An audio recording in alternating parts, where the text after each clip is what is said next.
Off top, the highest scoring pair in NBA history, Elgin Baylor, Jerry West. Elgin Baylor averaged 38 points a game, Jerry West 30 points a game. This is the Domonique Foxworth Show.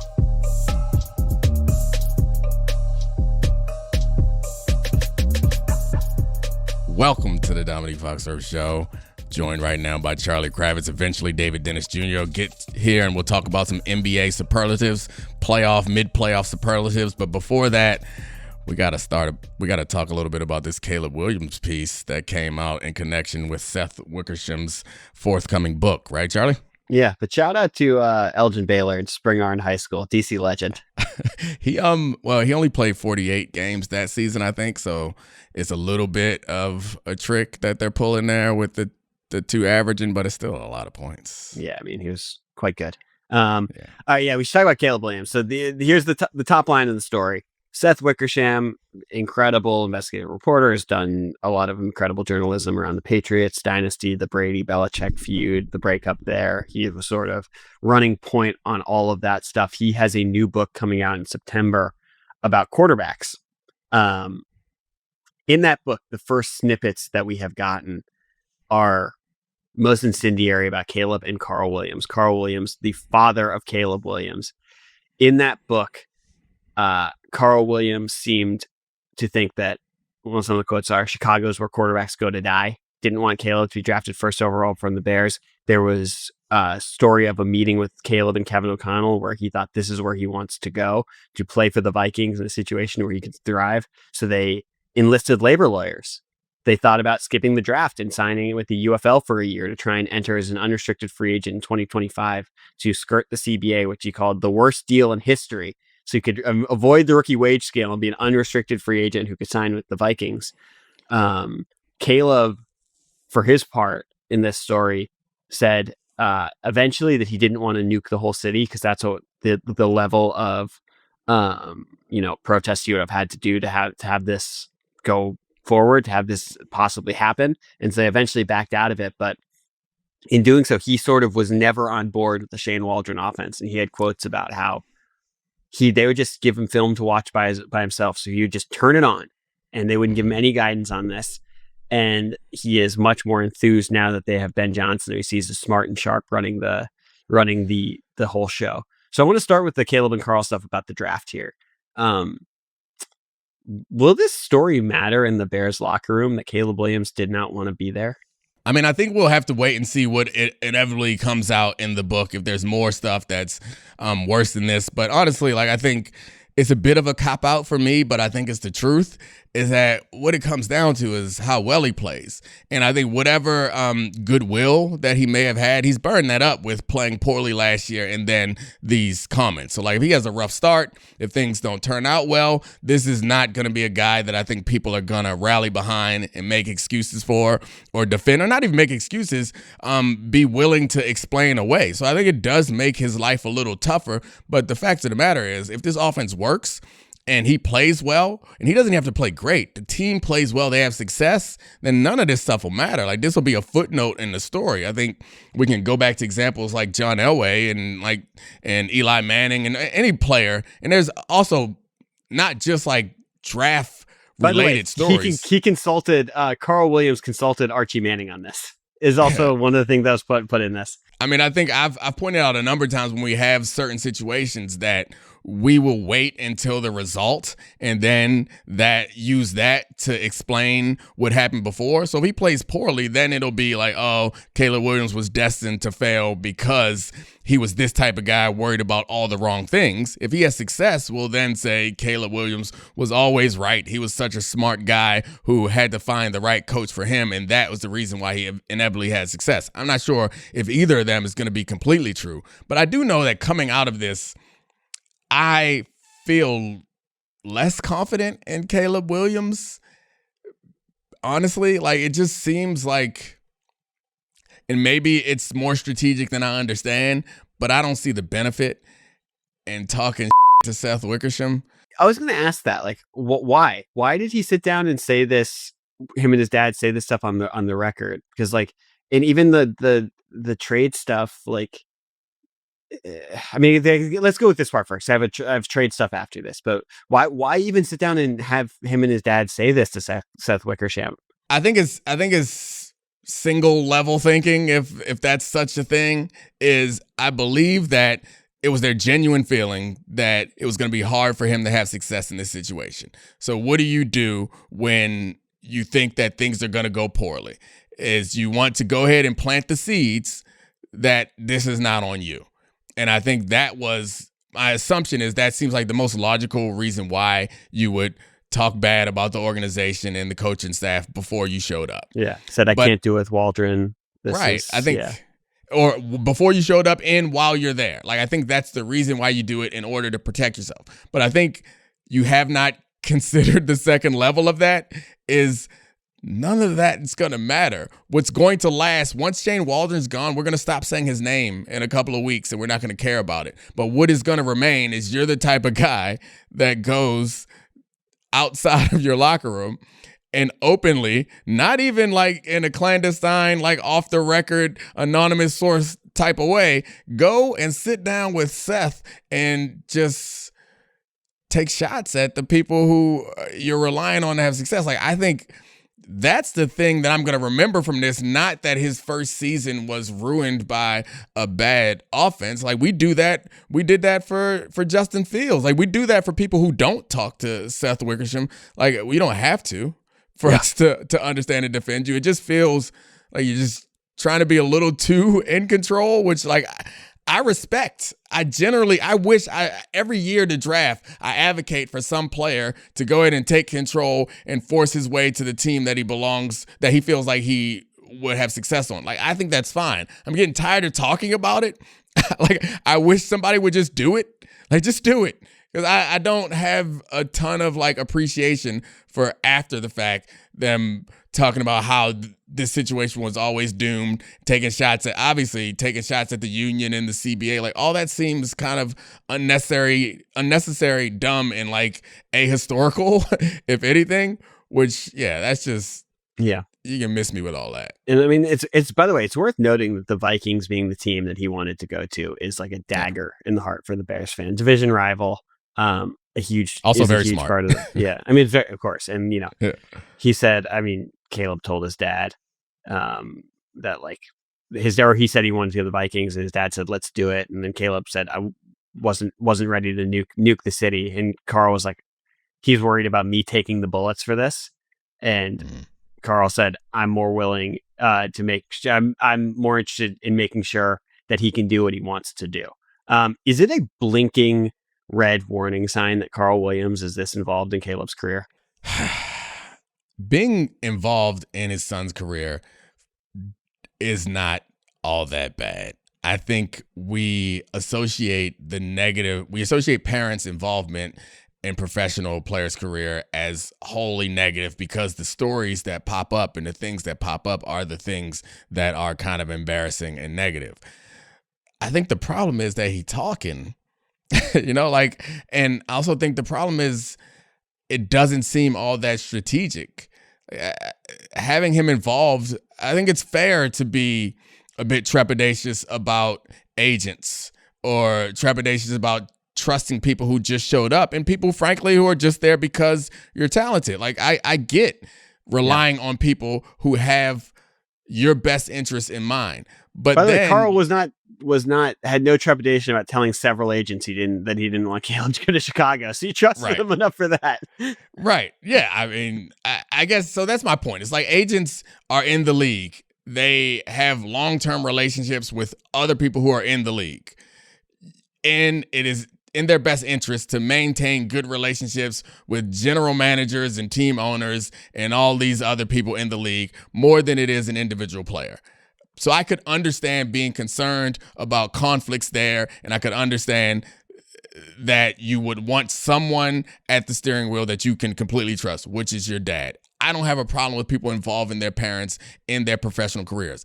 I have a problem when the parents become the story, and when the parents get too involved, and when the parents are being quoted in soon-to-be best-selling books. Like that, I don't love. I just don't love that, and quoted in a way that's not helping you. So, I mean, I don't know.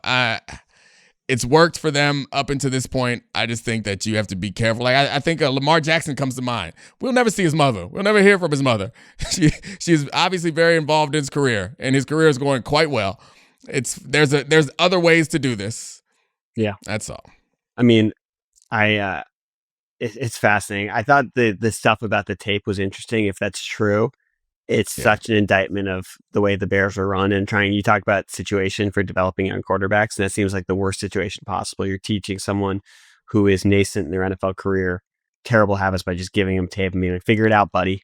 And that's not fair and could explain a lot of why there were, but he also came in. Yeah. He also came in assuming that it wasn't going to work. That's true. He did not exactly. I'm not certainly don't want to defend Shane Waldron in this situation, but like he came in talking about him and his dad talking about how this is a place where quarterbacks go to die. But I don't know. Before you get to the next question, I do want to talk about the union stuff because that was the final question I had, which is we should talk about because he said that. Can I read you the exact Carl Williams quote again about the union? The rookie cap is just unconstitutional. Carl Williams told Wickersham, and later adding the CBA is the worst piece of I've ever read. It's the worst in sports history. Your defense. Oh, yeah. So, like, I obviously have been involved in negotiating previous CBAs, which all, like, build on each other. I do not think it's the worst. What I think that Carl misunderstands is that it's a union. It's right there in the name. And while I would understand a number one, like, top prospect, generational prospect like Caleb Williams was, the rookie wage scale the rookie wage scale limits his ability to make money, and I'd be pissed off too. But the reason why that exists is because it is designed to protect other players. And if the union was never formed and was not willing to make these concessions that satiate other players in the league, then there would never be an opportunity for Caleb Williams to make any money. So, like, it's like you pick and choose, and that's the thing that's frustrating. If anyone is ever willing to have, like, a full conversation about the development of the CBA, the pros and cons of it, like, that's a real conversation to have. But cherry picking one thing that affects you and suggesting that that's the reason why this is a piece of is, like, just short-sighted and frustrating, because of course the union is supposed to benefit all the players. You don't get to just parachute in and say, oh, now I'm here, we should give rookies $500 million contracts in a fraction of the team.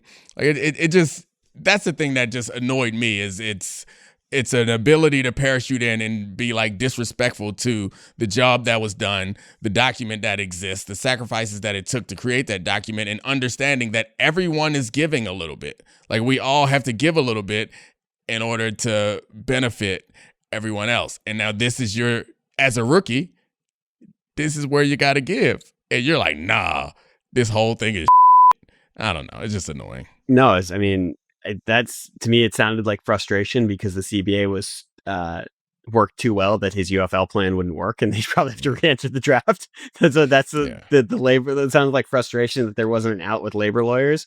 I mean, the quote that stuck with me too, and on this, and it's just like, this is where QBs go to die. Like, can you imagine? I'm not saying they would have been wrong in saying this if, Joe Burrow had said that about Cincinnati. Like, we would have been like, that guy. Like, this is ridiculous. Like, go ball out. And Caleb was going into a much better situation than that. It's not like it was Trevor Lawrence in Jacksonville with Urban Meyer that first year. Like, say what you will. Like, obviously, it was an indictment of how they ran the organization that they didn't even try with him with film and stuff. But, we have the quote of Caleb last year saying, they booed before me, so I don't take it personally, talking about the organization and their inability to succeed over the past 40 years. But, like, focusing on the history of the team has no bearing on your ability to succeed if it's a new organization, a new general manager, new players, new coaching, etc. So, like, to me, I thought that's, like, I could see if it doesn't go well this year with Caleb in Chicago, that relationship souring pretty quickly with what I imagine to be more things that we will get out of this book, which is going to come out in September, right when the football season starts and the pressure is heating up on him.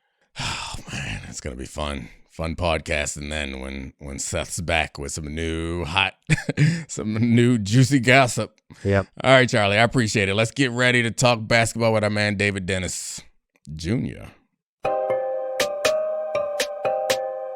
All right, now we are joined by our favorite NBA guy, David 2 Chains Dennis is in the building. What up? You got on 4 bracelets? Hey, just letting them know. Gotta ice it out. I gotta ice it out. My bracelets are in the kitchen right now, cooling a can of Coke right now. You know what I'm saying, baby? Appreciate it. All right, I wanted to do something a little different. Mid-playoff superlatives. Because I hate when we get to the end of the playoffs and then we want to like remember it and we don't remember anything. And it's just like the best player of the playoffs is the guy who won. The best defensive player and the best whatever is just all the guys that are still around. Like, these playoffs have been really cool so far. And I think I want to take this opportunity to go through some of the most important superlatives to me. And I think we all brought a couple. You want to start, Charlie? Yeah, I'll start. I love superlatives, as you know. So the first one that popped to me is like, we're at a really interesting place in the NBA playoffs where there are a lot of guys who could really elevate in what we think of them as basketball players to this stratosphere of NBA champion, finals MVP.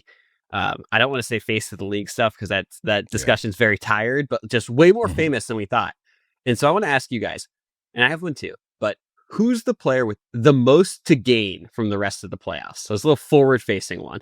To me, it's Jalen Brunson. Like, this dude, like, you win a championship to the Knicks, you are immortalized forever. Like, this is, you're already this dude was immortalized basically when he hit a shot in Game 6 against the Detroit Pistons in the first round. That's how much the Knicks are like thirsty for something to feel anything come playoff time. If Jalen Brunson, given like what the odds were of them making to the finals in the East, nobody thought they were going to be Boston. Nobody thought they were going to be Cleveland. And to potentially win a championship and bring a championship to New York with the clutch numbers that you have, you are a saint in New York forever. Like, this is like, you can never, regardless of if you never win an MVP in the league, never do anything else in the league, just for doing this to New York, you are a legend beyond what anybody else could imagine. I think that we talk often about, or we hear at least often about, how important the Knicks are to the NBA and how unique a franchise it is and how the league is always better when the Knicks are good, even though the Knicks haven't been very good very often. And we hear so much that you don't think much about it, but we're seeing it live in color right now. And I think that's a good person to bring. That's not what I thought of, but you're making a case. Like, the first person that came to mind for me was Tyrese Halliburton, I guess, because Halliburton is going... I think the most overrated player thing kind of seems a little silly when you get down to the numbers of how many people actually voted. But that aside, I don't think he was thought of as a tier 1 superstar. And I think Jalen Brunson, also as a product of being in New York, and I know it happened fast, I think he was kind of thought of as a tier 1 superstar, or close to it at least, right? Tyrese Halliburton's name does not come up in any of the offseason conversations. If he goes and wins a championship, he's going to be on the cover of all the video games. He's going to be the first name that we talk about. He's going to be on all the promos that he hasn't been on going into this. Like, I think it takes him to a bigger jump from where he is now. And maybe he's already moved up some, but I think winning a championship moves him up into the conversation with the guys like Brunson and Ant and SGA and those type of young guys that are, well, I guess Brunson doesn't qualify as young, but he's in that conversation. Yeah, he's ascending still. It's into those picks are both guys that I thought of a lot for this, and for different reasons. Like, I guess for both of them, it's not just doing it; it's how they're doing it. Like, Halliburton is hitting clutch shot after clutch shot. Yeah. So is Jalen Brunson. Brunson was the first one that popped to my mind because of New York and New York basketball and how this is starved, and people wanted Carmelo to do this. People wanted LeBron to do this. People wanted Kevin Durant to take the Knicks over the top at different points during free agency. The Halliburton one might be even more unique, which is crazy to say from a second round pick who we thought of as potentially a bad contract when he signed in New York. But the Halliburton one, this is a player the Kings traded that they chose the Fox and Sabonis pick and roll over. And when I was looking through it, historically, there aren't many comps because there aren't guys who are true point guards, who are the best player on a team, who are like distributor first, pass first point guards to win the NBA championship as a best player. Going back, that hasn't happened since Magic Johnson, because that is not what Curry is And that is not what Isaiah Thomas or Chauncey Billups were for those teams. Like those, yes, they were both very good playmakers and initiators of offense, but they're also shoot first guys. So Halliburton's in a totally unique place where he elevates to one of the rarest things you see in the NBA of being a guy who can win a title, being the primary player playing that style. I mean, I get it. And putting him in tier 1 suddenly is really cool. Jalen Brunson, guys, like where is he in the greatest Knicks or greatest New York athletes of all time? Like most beloved New York athletes of all time, he wins a championship. Like of our lifetime is like Jeter and Brunson, right? Like who else is going to be above him in the city of New York? Like Brunson, I don't know, where he is, tier 1, tier 2. That's cool. That's NBA talk. We're ranking him with NBA players. You bring a championship to New York, you are God to that city. Like you are a deity above NBA conversations. Nobody in New York will care if he's a top 10 player, top 5 player. You now become maybe the greatest Knick of all time overnight. And maybe the greatest New York. Yeah, the greatest with the maybes. But I think you're right. It's Halliburton goes to a tier 1 player into this unique category that Charlie's talking about. But you're right. If Jalen Brunson wins the championship, he exits the tiers of basketball players we altogether. Ain't talking basketball no more. Yeah, we're talking legendary New York athletes. And for the record, all the New York, Brunson's obviously the top of the list, and it becomes like, so gritty, so ridiculous that he was able to win a championship with this team that's just quite frankly not that good. Like, I know they're playing really well, but they have they really play 5.5 or 6.5 guys, I guess, if you include Mitchell Robinson and Miles McBride. And like, it's this really not deep, flawed team that wasn't that great in the regular season. And he's able to elevate time and time again.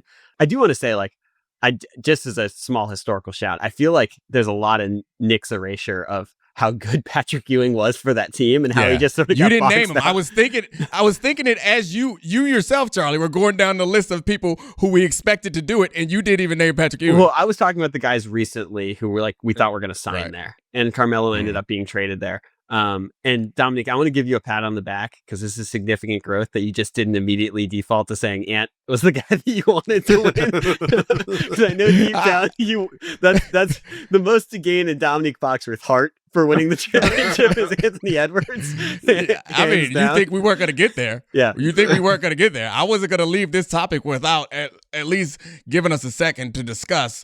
I know you wanted to eschew the conversation about face of the league, but I do think if Ant wins the title, he becomes something different within the NBA. But I think, honestly, what really happened was I didn't take into account how important winning a title for the Knicks would be, and that threw me off altogether. But that wasn't the first thing you thought of?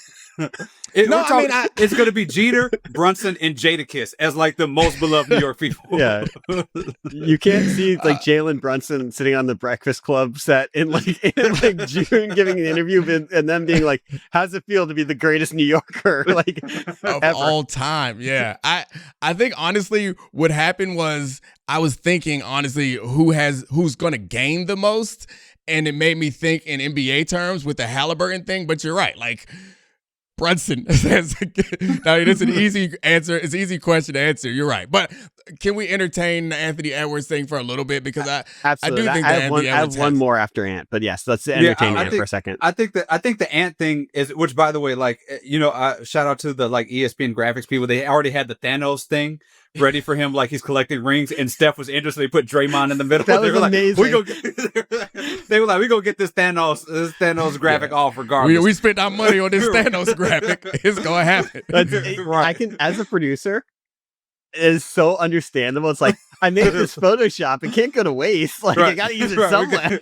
We got to do it. Put Podzimski in the middle if you have to, guys. We got to do something. I can't believe they didn't put Jimmy on there.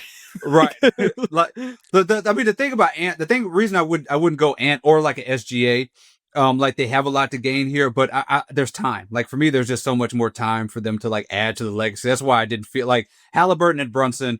We're going to get to that part of it in a little bit for one of my picks. Like this feels like this feels like your shot, like your best shot that you have. And it's so unexpected. So I think Ant and SGA have chances coming up. So it doesn't feel like the stakes are as high for them and how they're going to rise. All right, Charlie, who's your last one that you wanted to squeeze in? Mine is SGA.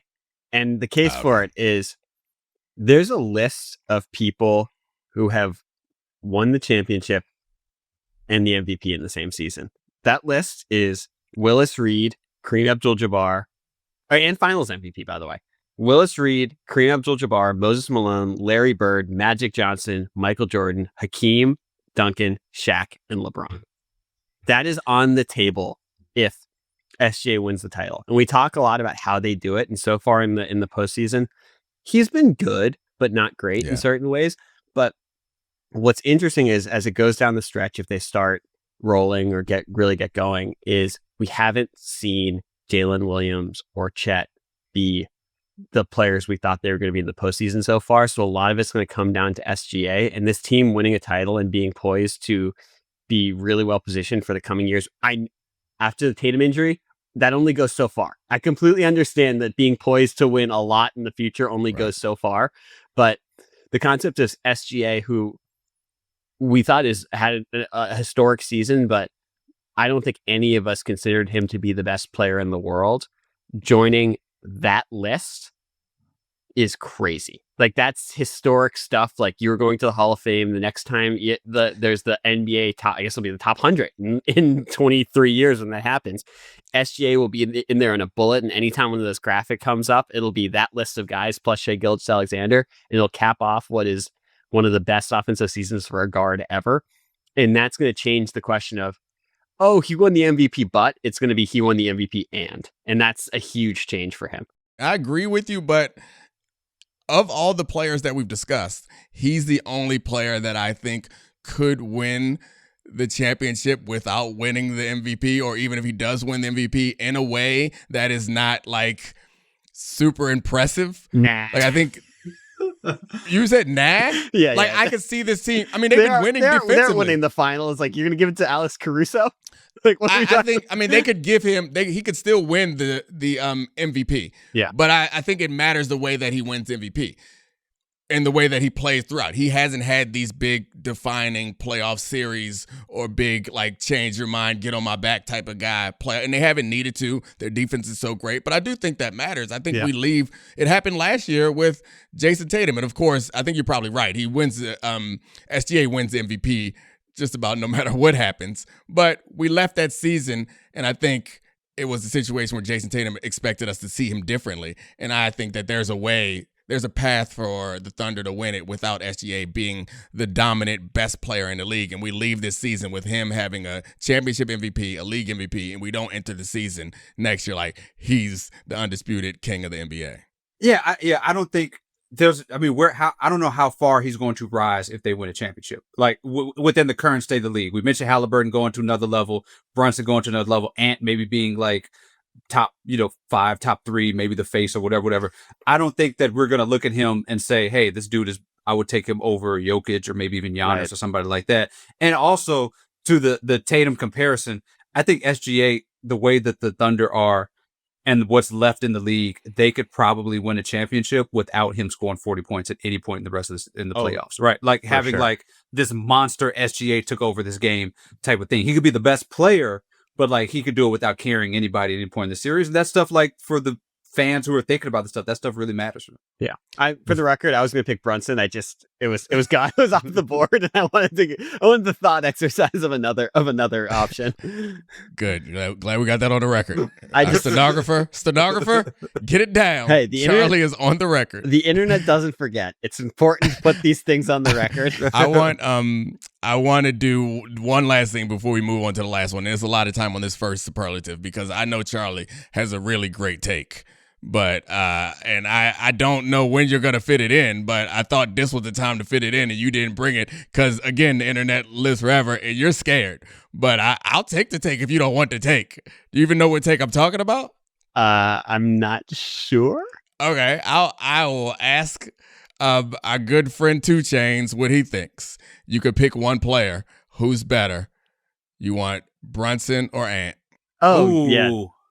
This is my take. It's a great Charlie take. That's a tough one because, I mean, can I do like Ant for the it's first not tough. 3? Charlie, tell him why it's not tough. Can I do Ant for the first 3 quarters and Brunson for the fourth? It's an easy one. This is so people want, because Ant's so charismatic and so cool. People want this to happen so badly that they're tearing him in a way that like he hasn't been a better regular season or postseason player than Jalen Brunson really at any point over in the regular season over the last 2 years. And like Ant hasn't been a better postseason player a lot than Shea this year, but we really want it. Like Ant this postseason, 28-8-6. Shea this postseason, 28-7-7. And so it's like that there's this desire to crown Ant and make him the face of the league because we all want it so badly. But right now, like Brunson's just been the better player. He's been the better postseason player.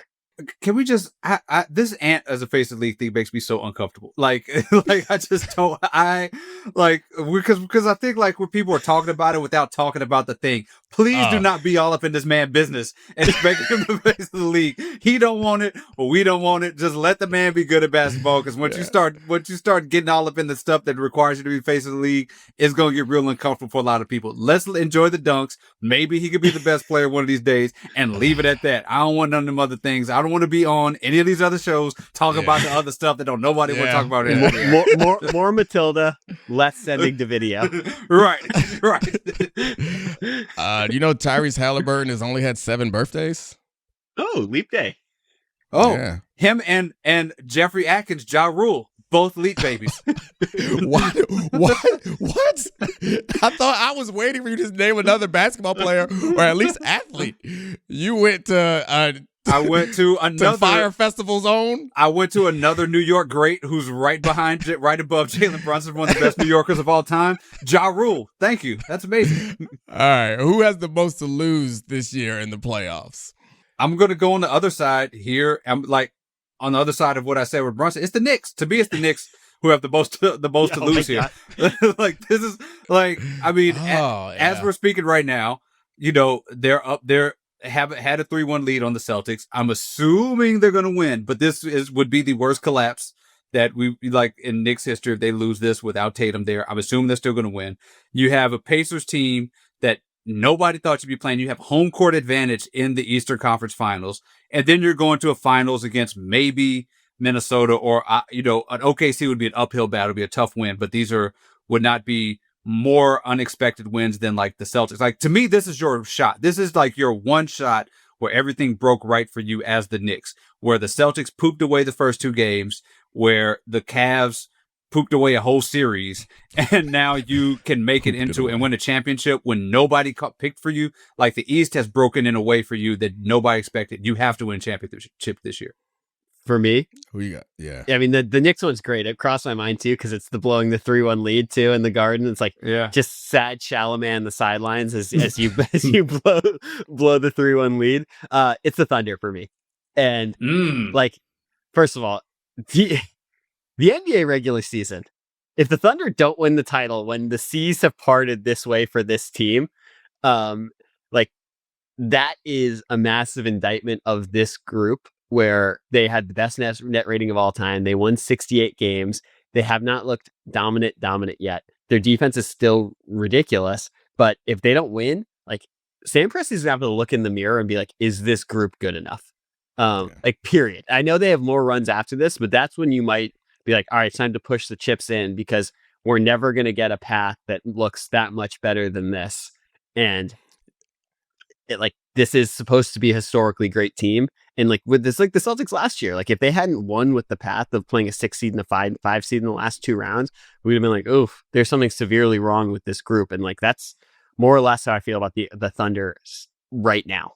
I think it's the, for a lot of the same reasons, I think it's the NBA or the NBA regular season in general. Like at this point, we don't have the 1 seed we have 1 seed left. Like the 2 seeds are out. We have, I guess the Celtics are still around. It just makes the regular season seem more irrelevant. So like it just, I don't know. It's reliant on the Thunder to prove that the regular season basketball matters. You know, like if the Thunder don't win in one of these, I think it's already kind of been proven that we have kind of 3 really unlikely contenders that are like poised to win a championship, or more than 3, I guess. I don't know if you would consider the Nuggets unlikely, but through what they did through the regular season, we would have considered them unlikely. At the beginning of the season, maybe not. But like the Thunder are the only team that I think we thought before the season started and throughout the season is a real championship contender that's left. Everyone else, you just look up and like, man, These guys sure are lucky to be in this position, right? Wait, so Dominique, you're saying that your good friend Adam, Adam, who you only call by his first name, he wouldn't be psyched to have a Minnesota versus Indiana finals? Yeah, I mean, we're teetering on a situation here where the regular season is going beyond irrelevant to like being hated. Yeah. Like people are actually going to start like they're going to despise. Do you think the folks in Cleveland don't despise the regular season a little bit now? You think like the Warriors are not angry at the regular season? Like it's going to be a point where people are actually begging play. Like all this talk about like, oh, people buy tickets and they want their players to play. Actually, people are going to be like, can we please stop playing our players? I will like sacrifice going to the game if our people can rest and be healthy come playoff time. Like we're teetering on something that's even more toxic about this regular season than we thought before. That might be the tipping point there for them to shorten the regular season now. Where it's like, seriously, this really doesn't matter. Like this is so broken if we can't take a team seriously that wins 68 games. The only two teams that we know for a fact have already advanced are a 6 seed and a 4 seed right now. Those are teams we're waiting on. And another 4 seed has a chance, and we seem like the 3 seed's going to make it. So, like, that's unfortunate. I think one thing I'll say, Charlie, I'm a big proponent of reducing the regular season. And I would support it if they ever did it. But I think you should stop saying that and start saying, give money back. Because then it will remind you how unlikely it is that it's going to happen. Because reducing the regular season means that they sell less games to TV and they are giving money back. And it's not just the owners, it's the players. Poor Jaylen Brown is only going to have to make $65 million and not $75 million next year. How dare we want a better product? How dare us, Dominique? We're so cruel to those players. Well, if we know anything about millionaires and billionaires, they're just willing to just wave away $10 million like it's nothing. and to be fair, some of these NBA players are going to be billionaires, not millionaires, with the way that the contracts are going. There is going to be an entire class of young billionaires created by the NBA over the next 15 years. All right, we got a hater topic coming up, a hater superlative. So Charlie's going to get really excited because he got some hate in his blood. Who was the most exposed in this playoffs thus far? You want to start, David? I'm going to go super hater, but also like kind of predictable. I'm going to go the Stephless Warriors are the most exposed here. Like you couldn't get this dude one game. Like this is, first of all, this is the end. This is the casket closed on the 2 timelines masterpiece of front office malfeasance that we have seen. Like that's it. You couldn't get like Kuminga's going to be gone. Moody couldn't play. You had Jordan Poole trending on social media because people were like, Jordan Poole is actually great for this team. Like that's how bad it had gotten. And all of this stuff about team building and this roster we're building, it's all been one dude, Wardell Stephen Curry, for the last 15 years for this team, and all the smoke and mirrors and pretending like we have something around him or have something sustainable past them is BS. You are nothing without this dude. And I hope that this front office, I hope that they look in the mirror and they say this helped them realize that we have wasted 5 years of trying to build for a future when we have none when this dude retires. And so the idea that you could not get, that you needed one game to get to game 6 and they couldn't even really come close to that for 4 straight games, to me is the most exposed. Warriors front office, Stephless Warriors, whatever you want to call it, are the most exposed. I love anything that just emphasizes how ridiculous Steph Curry is as he continues to like somehow get forgotten as a playoff assassin year after year after year. Yeah. I mean, I think I was going a different direction, but you pulled me in, and I think we gotta go Jimmy Butler too. Right? Ooh, kind of gotta go Jimmy Butler too, because I think there was a reasonable argument for why Miami should have paid him and kept him, and how he is very the heart of up. everything. His tuchus was very banged up after that fall. And to be fair, that's not what they brought him there for. They didn't bring him there to carry a team with Steph not there. They brought him there to do the things that he was kind of doing, which was helping them win with Steph on the team. Like I'm giving Jimmy kind of a pass. I know that you got like the Levitard in your spirit is like one to like trash Jimmy on behalf of the Heat, but like I don't. Thanks guys for letting me get my take all the way out. I didn't even get to make a case before you two jumped on me. Jeez, I want to at least make the case. That's why we dressed for your funeral. Continue. Continue digging your own grave. I appreciate it. No, I'm done. I let you talk trash about the Stephless Warriors. I let you do your whole spiel, and I didn't call out the fact that you are kind of infatuated with Steph Curry, and it didn't matter no matter what. You was gonna squeeze him into this show because you we still got more to come, baby. You probably had to talk yourself out of putting him for the most to gain because we had to appreciate how great he is now. But I didn't do that to you. It's a good I just point. asked you a question about Jimmy Butler. Just ask a Jimmy Butler question. Everybody jumped down my throat. I'm sorry. He may have already gained more than anybody else. We are ESPN, so we work for the LeBron network where he gains from losing late in the playoffs all the time. So Steph Curry, legacy points, great legacy points for that excused losing. I have 4.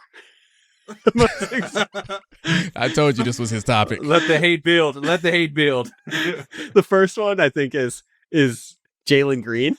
Like, what are you doing, buddy? It's not like you currently, like, you were the number 2 pick in the draft. You're freakishly athletic. Your shooting stroke looks good.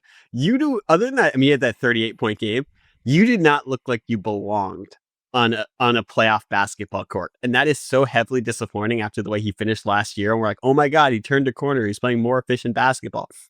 And the Rockets desperately needed someone to score the basketball from the perimeter. And like, started that series, we're like, oh my God, is Ahmed Thompson overmatched because jump shot's not working? And then by the end of it, we're like, okay, they have something here.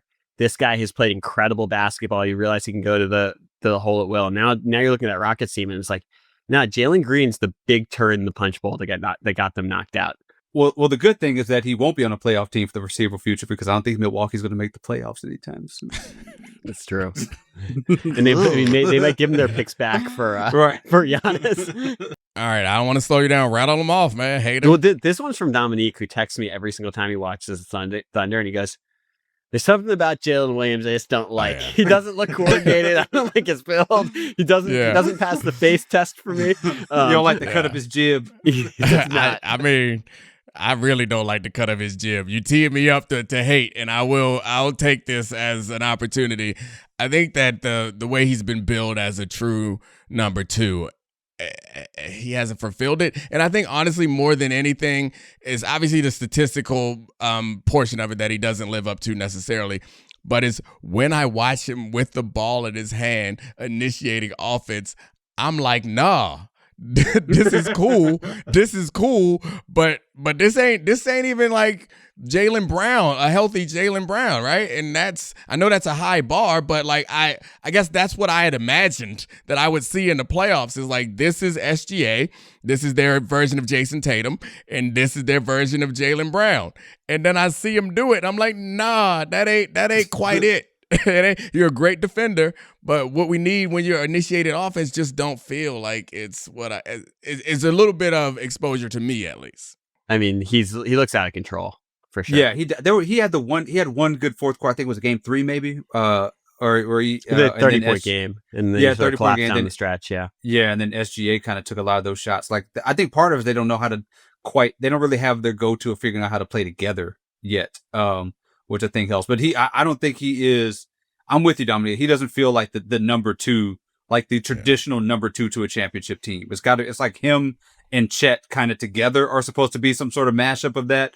And with better competition, I wonder how much that would stand up. Yeah, or the combination of Caruso and Cason Wallace, which just sort of functioned the way that we thought Jalen Williams was going to play in this postseason. The next two are sort of a hybrid, which is the entire Cavs team, but there's nuance there because of the injuries. Like, I think that series probably would have been closer, and it's a pretty gritty series from Donovan Mitchell, but particularly Ty Jerome, who buddy, he had a lot of hype that he might have cost himself $100 million this postseason. There wasn't a whole lot to expose, but he lost a ton of money, and like, people are talking, like, you listen to certain NBA podcasts and they're like, that guy comes in and flips games. Yeah, in a very negative way in the postseason. He flips games if you're a Cleveland Cavaliers fan. There's an interesting thing that Ty Jerome has. I don't think anybody else really in the league has. Like, if he plays 15 minutes, he'll go 7 for 12 and have 24 points. If he plays 16 minutes, he's 0 for 9. I don't understand how that works mathematically, but it's just something about, like, the more that if he gets past that 15-minute threshold, your team is cooked. Play him just 15 minutes, everything should be fine. next one, best role player for you guys. Yeah, I mean, I guess Aaron Gordon's the first one that comes to mind, but it feels like he's not a role player, right, at this point. Like, he's their second best player. So, it feels like he's more important to that team than Jamal Murray, who is supposed to be the number 2, but I think it's clearly Aaron Gordon, right? Yeah, that was my pick is Aaron Gordon, who has turned into like this very clutch, like Reggie Miller guy who can dunk suddenly when Aaron Gordon has the ball. And this is the thing with the Nuggets. Like, it's become, he's like the only other guy on the court who could shoot suddenly when Jokic is out there. Because of the injuries and because of the Westbrook of it all and Brown and all that stuff. Ooh. It's I'm with you on Aaron Gordon. Yeah. I mean, Westbrook deserves a shot here. I mean, Aaron Gordon's the right answer. I mean, hands down. Westbrook does deserve a shout here, because can you imagine if I told you guys a month and a half ago that even though he was bad in Game 5, that Russell Westbrook would be an incredibly effective playoff player on a legit playoff team in 2025? You guys would have laughed at me. It would have been one of those takes that it would have halted our show, and you guys would be like, hold on, this is too stupid. You need to stop. Well, I mean, unfortunately for Westbrook, we are doing this after he airballed 2 threes in Game 5. So it's really hard to get on board with what you're saying when there's 17 seconds left in the shot clock and my man Russ is pulling airball trays. But I mean, I get your point. He has been effective in other situations, but I don't know. I don't think of him like that, I guess. I think like Josh Hart is another player that I think comes to mind but I mean, no one compares. And honestly, like Cat kind of feels like a role player now too. If you're saying Aaron Gordon's not a role player, then Cat can't be a role player. No, I'm saying that Aaron Gordon has played himself out. You call me a hater? This is so insulting to Carl. I mean, is Julius Randle a role player? Like how far? It's where are we very going? Different. Julius Randle has offense designed for him. They play through Julius Randle's at times. That is not what they do with Karl Anthony Towns. They traded a lot for him. They paid a lot for him. They don't want him to score points for them. I thought I was a Karl Anthony Towns hater. Way to go. Let it go. I'm Keep not it going. hating. Keep it going. I'm not. Yo, you too. You were right, Charlie. Was LeBron a role player on the Lakers? Yeah, he kind of was. He kind of was. I mean, Derek White, Alex Caruso also deserve shouts along with Josh Hart because they've been awesome. And I don't know. Is Derek White a role player for you, Dominique, or is? I mean, not anymore. I mean, this dude is like the number 2. He's got to be like the number 2 option if the Celtics going to come back. This guy's now Jaylen Brown. During the entire, this is a look into me and Dominique's relationship. That during the entire game, which is obviously the bummer when Tatum tore his Achilles, but Tatum's having the game of his life, and every time Tatum would do something good, I would just text Dominique the Derek White game. Glad Tatum came along for the ride because he made 7 threes in that game. I mean, the Luke Cornett game was pretty great. Though. Yeah, anchor down.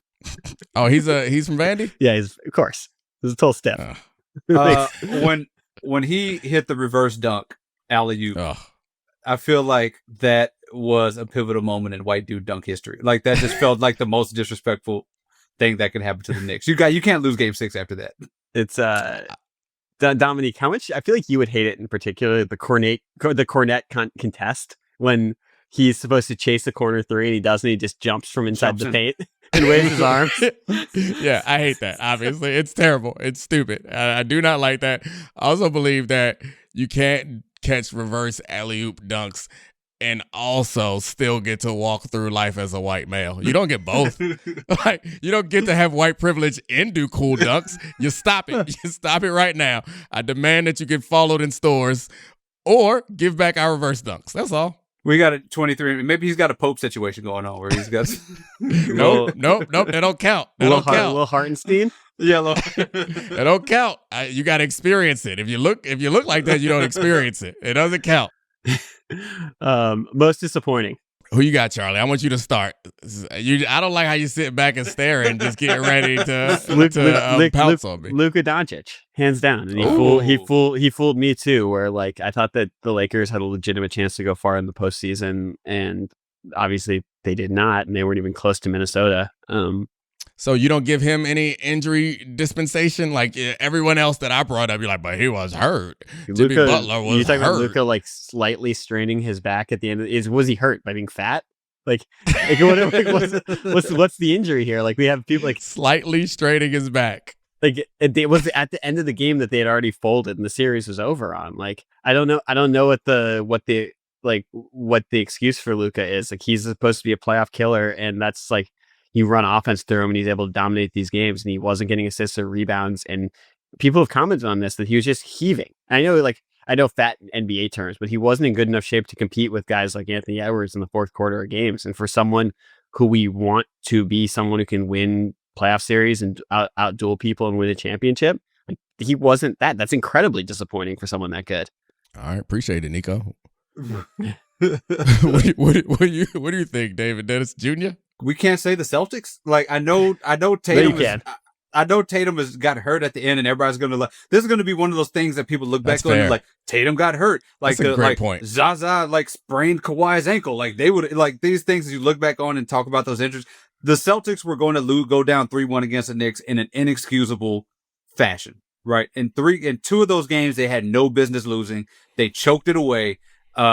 This was an embarrassing playoff series for them before that injury, and the injury kind of taints how we talk about it. But I'm here to keep everybody reminded that they were going to lose this series with a healthy Jason Tatum, and this is an absolute inexcusable way to lose a series especially when you have a chance to have back-to-back championships in a league where it's becoming increasingly difficult to do that, where you've talked about this chip on your shoulder and being disrespected and Kerr doesn't play me and nobody loves us and we're coming out like a ball of fire. And to do that against the Knicks team that I think the Knicks, minus 900, whatever that is to win, something crazy like that. Tremendous underdogs. You should have won this series in 4 or 5. You felt like the better team the entire series, even while down 3-1. The Boston Celtics have no reason to be losing the second round right now, especially with Cleveland out. Cleveland is not there no more. Like they were going to be your toughest competition. If you look at what's left in the league, you feel like they should be able to win a championship, and they didn't.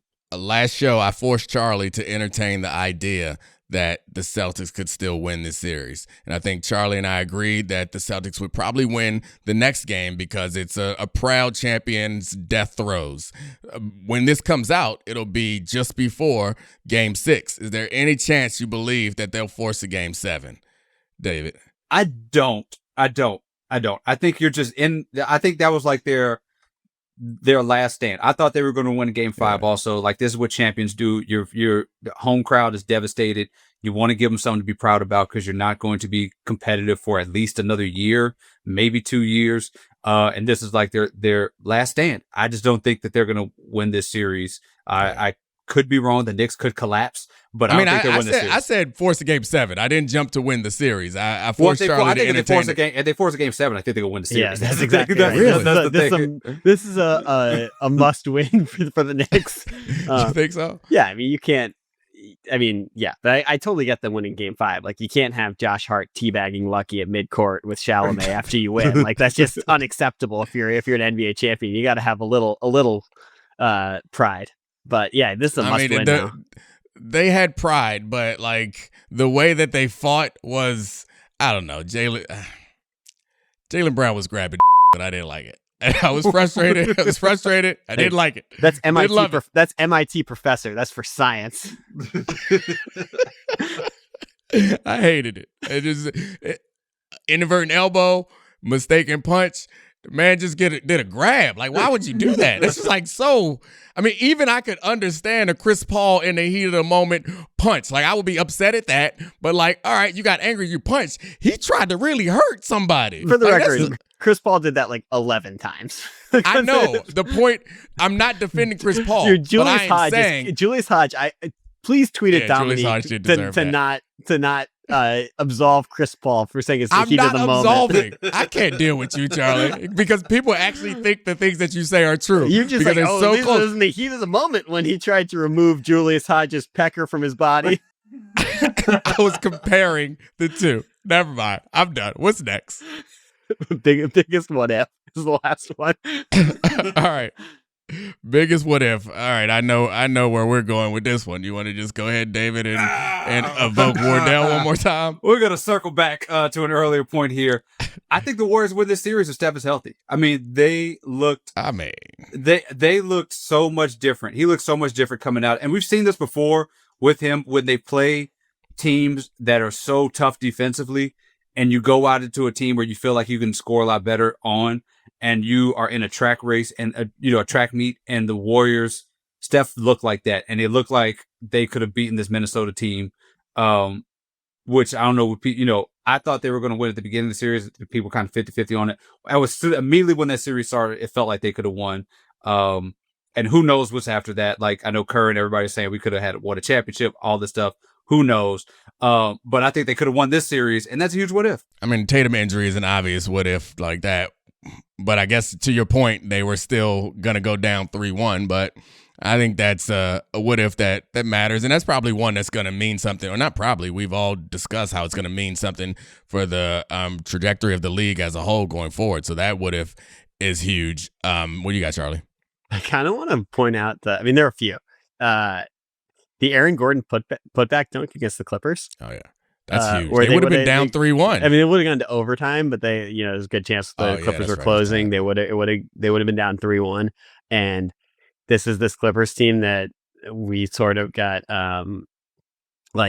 tricked into believing that they were going to be different this time, and Kawhi was finally healthy and they're going to be good. And who knows what that series looks like against OKC? You're still tricked into believing, you were still literally being tricked into believing that they were going to win this series now. The biggest what if is what would have happened? How painful would the way that the Clippers would have blown that series even more if they had gone up 3-1, and it would have been an even more brutal way to lose Game 7. Would Harden have gone 1 for 30?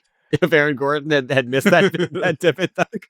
All the what ifs for the Clippers are out the door because I feel silly for even talking about them as a potential contender. I feel silly for believing in them towards the end of the series.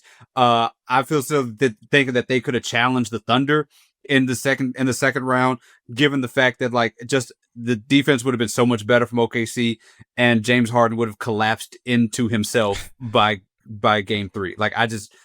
I feel silly for everything I believed in the Clippers, and I refuse to allow us to continue to believe in the past tense in this Clippers team. What about the missed foul call in the Knicks-Pistons game? It's that ended with the Knicks going up 3-1 and effectively ending that series. Then we're in an entirely different situation if they actually call the foul that they admitted, the league itself admitted was a foul on Hardaway shoot from the corner, right?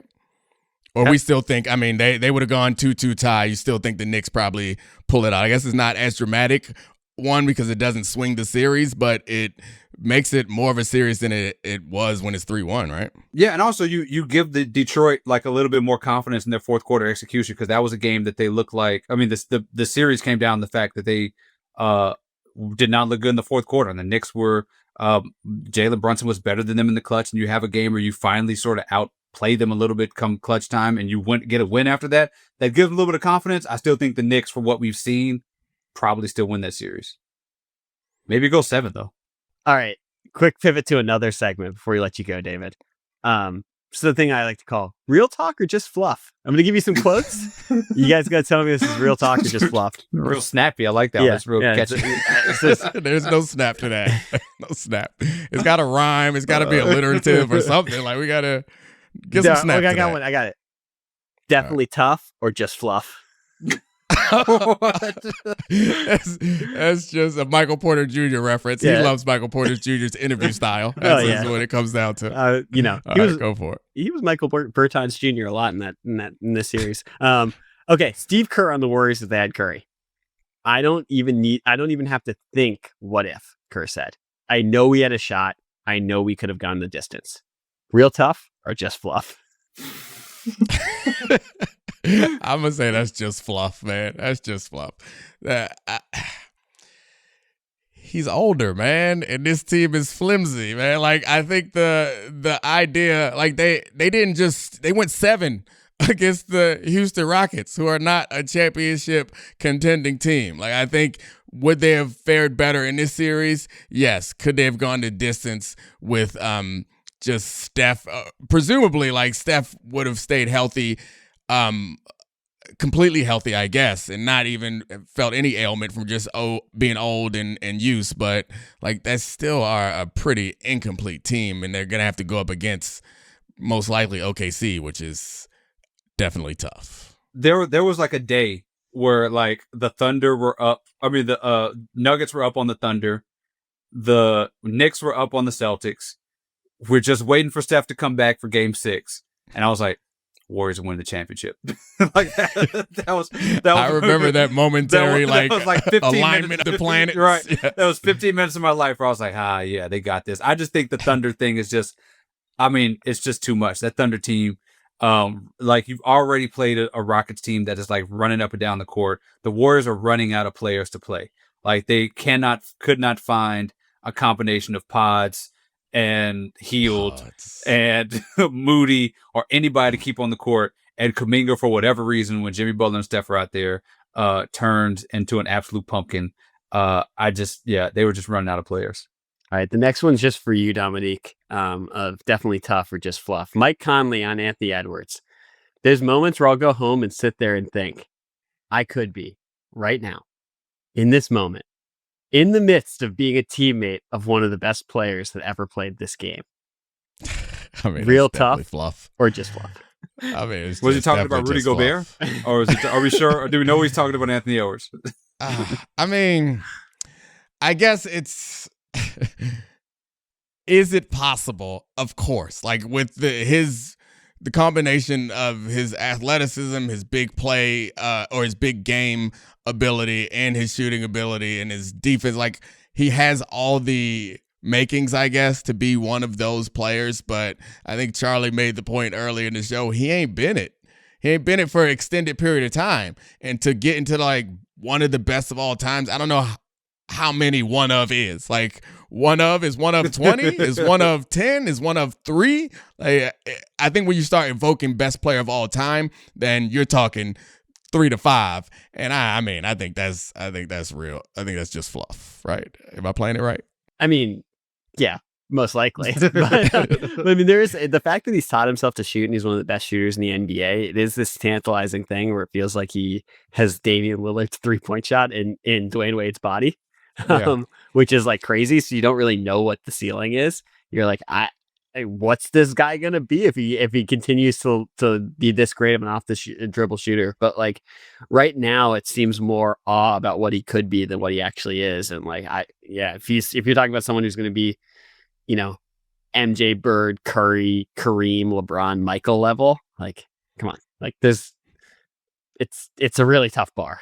Yeah, I agree. I mean, I think we're just looking at sort of this like playoff resume of like he's beaten LeBron, he's beaten Luka, he's been, like the Thanos rings thing again, or what Infinity Stones thing again. But like as Charlotte said earlier, we look at the actual resume of stat accumulation and that type of stuff. I mean, the kid's got a little way to go. Last one. This is Bill Belichick on a podcast with that Twitter doctor, David Chow, the weird, like, disgraced Chargers doctor who just who like puts out videos and is like, ACL torn, hope the video lies. But he interviewed Bill Belichick in a continually weird press tour that Bill Belichick is going on. This one might be the strangest. And apparently Bill Belichick brought a long snapper to the Pro Bowl one year because the long snapper at the time was dating Pamela Anderson, and Bill asked that long snapper why Pamela wasn't on the trip. The long snapper said, like, oh, she didn't come. And Bill was like, then why the fuck did I bring you here? So when he was asked about this by David Chow, he broke into a Cheshire Cat smile and Bill said, I'm going to plead the fifth. Is that definitely tough or just fluff? I feel like I can't pick either option because both of them do not convey how stupid I think Bill Belichick is for doing this and then engaging in it in a way that suggested that he thought it was a good idea. Like, man, how could you seem any creepier? Like, what are you doing, Bill? This is, to your point, this media tour for Bill Belichick, I don't know what the goal is. I would think we think of him as a strategic person who is running these plays to set up a big play later. I don't get what you setting us up for, Bill. I don't know what career you want left. He could read a formation, can't read a room. That's the thing with Bill. God. I mean, yeah, the worst timing to say the creepiest old man thing I could possibly imagine you saying. And let me get this off because like ain't nobody asked me about this on SportsCenter. So this is how I feel about Bill Belichick. Is like I think some of the covers that we have of this woman is like Jordan. It's a little weird here. because like all of this is avoidable. Like I don't like, yes, she could be a mess or a maniac or whatever and have all these weird things. All of this is avoidable if Bill Belichick is not a creepy old man who's dating a 24-year-old. Like all this like Bill Belichick, blink twice if you're held hostage. No, you made a decision to date or quote unquote date somebody or whatever you're doing with somebody who could be the age of your grandchild. And like all of this is like, if you're just not a 69 god right now and stop being a creep and just like stop being weird about everything and date somebody your own age. I feel no sympathy for Bill Belichick and the situation that he is in with this young lady and the fact that he may not take a coaching job and all the people looking at him weird. It's because he's a fan right now and you're dating a 24-year-old person who, as we like Pablo just said, she like was hanging around the Patriots when like 3 or 4 years ago. Like, I don't want to hear any sympathy for this dude because you are a fan right now. Can you believe that we're in 2025 and it's completely reasonable to call Bill Belichick a 69 god? That's what he is right now. That's what he is. He like find why Julian, is he around? Julian, yeah, he is the guy. What is he doing? Baka Belichick. Did he find Julian Edelman for making a bunch of foot references, right? Like about Rex Ryan, you remember that? Yeah. He did a press conference and it's like, you are the coach of a football team, a college football team. What are you doing? I mean, this goes back to the point where I'm like, you confused your Edelman, undersized wife, yeah. So it was Welker. It was the other one. The other one. Welker, my bad. Sorry, Welker. They don't all look alike, Dominique. Please. Oh, they wear helmets. I mean, whatever. I just don't get it, man. I don't know. I guess that's the point of all of this, and that's why some people go to the idea of feeling sorry for him or defending him because none of this stuff makes sense. It's like, it's all right. Some people just are dumb, and I think didn't Robert Kraft call him an idiot savant, just essentially saying that anything outside of football, he was like kind of an idiot. Like Bobby looking right about now. How is this? What do you mean people don't understand this? Literally everybody understands freaking old man dates young girl. Like this is, everybody knows this happens. No, like I refuse to accept that. I understand that. What I don't understand is why you go on to do a bunch of other stupid like I get the idea of like, yeah, I'm American. I've seen it plenty of times. Old man, lot of money, young woman, fine. But then old man does not have to go make himself look stupid at every opportunity he can. And hold on, there's more to this because first of all, two points here, Dominique. I thought you were the empathy guy. You're supposed to feel bad for Bill and everyone. But two, she runs his PR. She is acting as his agent. She booked this podcast with David Chow. I get all that. No, but he didn't have. She literally continues to put him in positions where he has to talk about these things. This is where I think where David, where he's, because it is true that she is making some of these decisions. You don't think after the CBS Morning News one, she was maybe like, chill, right, don't do the Chow podcast. I think the risk that we are running is saying that like this is happening because of her. And that's what David was saying. Yeah. He's a grown adult man. And like maybe he has given his trust. So like he takes responsibility. We don't get to blame her, or he doesn't get to blame her. And that's why I kind of like, yeah, I feel sorry for him being in this position. I feel sorry for her because it's publicly embarrassing. But y'all putting yourself in these situations. Like I can feel sorry for you and also think this is kind of stupid. If he had just hired a 24-year-old publicist who's making these decisions, like, oh, Bill Belichick doesn't understand social media. He doesn't understand how to do things. Fine. We could talk about him being held hostage. When you do the footy airplane thing on the beach with this 24-year-old and like are choosing to when you were choosing to have this relationship with her, all of that sympathy, all of that poor Bill Belichick, what is he doing? Goes out the damn window. I'm done with Bill Belichick. I'm done with all of this. Thank you, David Dennis Jr. We really appreciate you for joining us. Thank you, Charlie, as usual, fighting through post-surgery, a soldier. Thanks to all the great producers. Podville, I love you. We out. This is the Domonique Foxworth Show.